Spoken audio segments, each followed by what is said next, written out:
One of the most purchased dogs in America right now has a return rate that would shock you. Today we are covering 5 breeds that never fully left the wild. And I promise you, by the time we hit breed number 3, you are going to understand why thousands of owners every single year feel like they are living with a completely different animal than the one they thought they chose. Let's get into it. Breed number 1, Akita. The Akita looks like loyalty in physical form. Powerful, devoted, calm, and in the right home it absolutely is. But here is what most new Akita owners discover around month 3. This dog is not deferring to you, it is evaluating you every single day. The Akita carries an internal hierarchy system that mirrors wolf pack structure almost exactly, and in that system the question of who leads is never permanently settled. It is constantly being reassessed.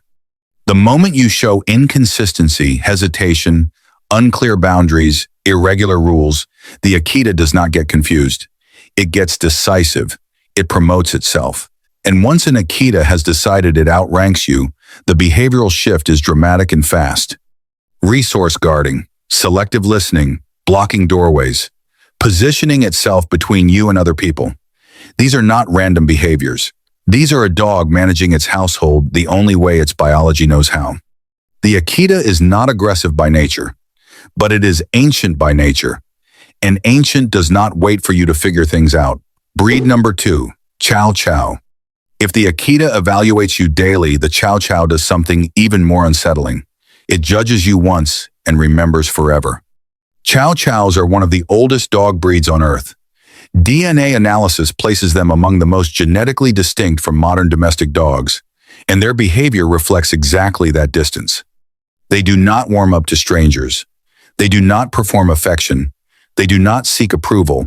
A Chow Chow that tolerates someone is giving that person a significant gift, and most people in that dog's life never get further than tolerated.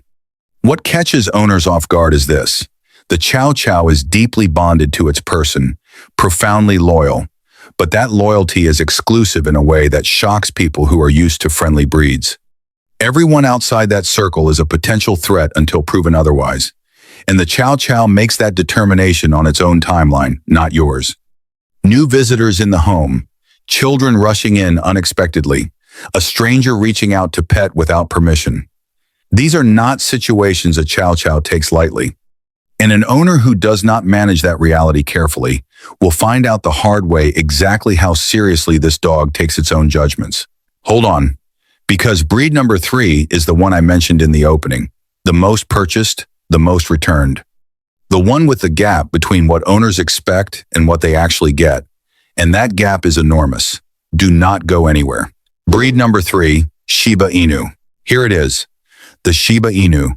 Compact, beautiful, wildly popular, and one of the most ancient primitive hunting breeds still living in modern homes today. Here is what the cute photos and viral videos never show you.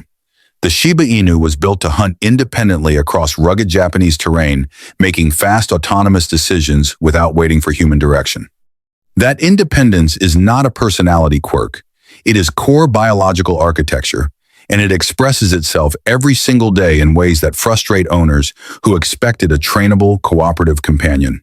Recall is unreliable, not because the dog is stubborn, because the moment a prey drive trigger fires a squirrel, a bird, a fast-moving object, a neurological sequence activates that is older and louder than any training layered over it.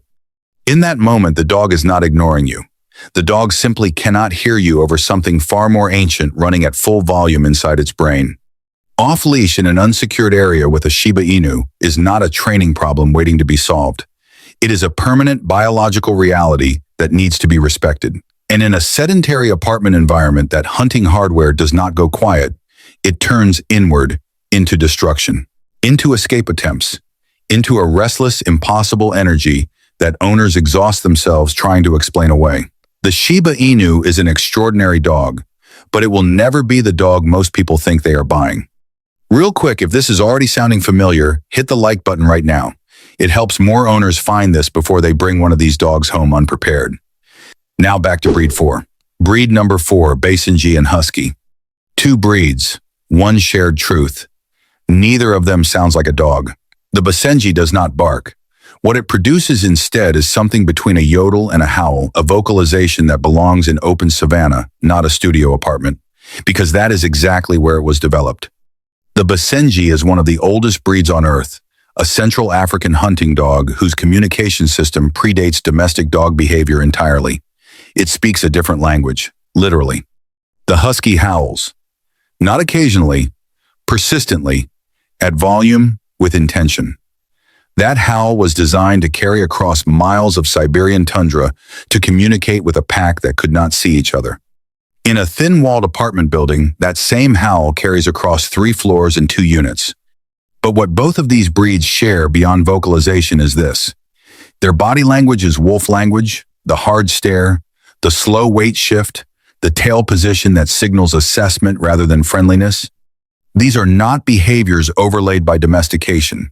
They are the original signals, undiluted, still running exactly as they were designed. Most owners misread them completely. They see a stare and think the dog wants to play. They see stillness and think the dog is calm. They are wrong on both counts. And by the time they realize what they were actually looking at, the moment has already passed. Breed number 5, Samoyed. The Samoyed might be the most deceptive dog on this entire list because it smiles, literally. The upturned corners of the Samoyed mouth create a permanent expression that reads as friendly, gentle, and approachable. And the Samoyed is friendly. It is genuinely warm with people in a way the other breeds on this list often are not. But underneath that smile is a dog built for Siberian wilderness.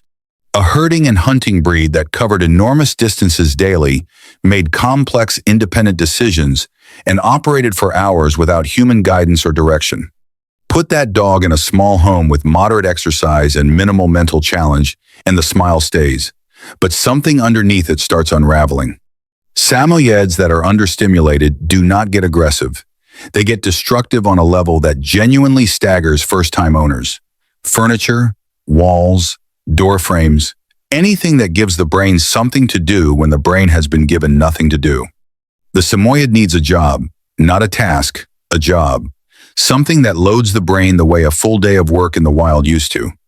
Without that, you are not living with the dog you thought you brought home.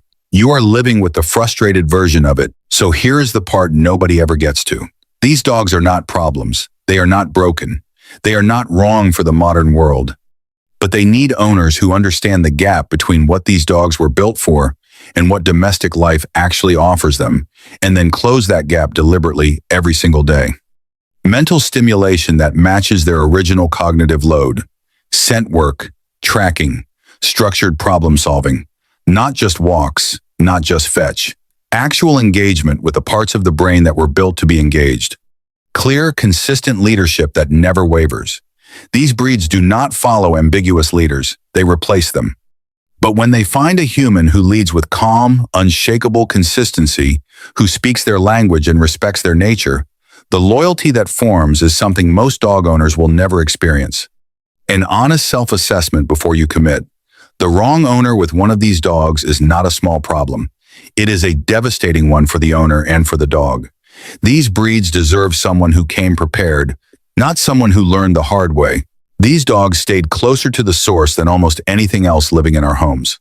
They carry something ancient and extraordinary inside them.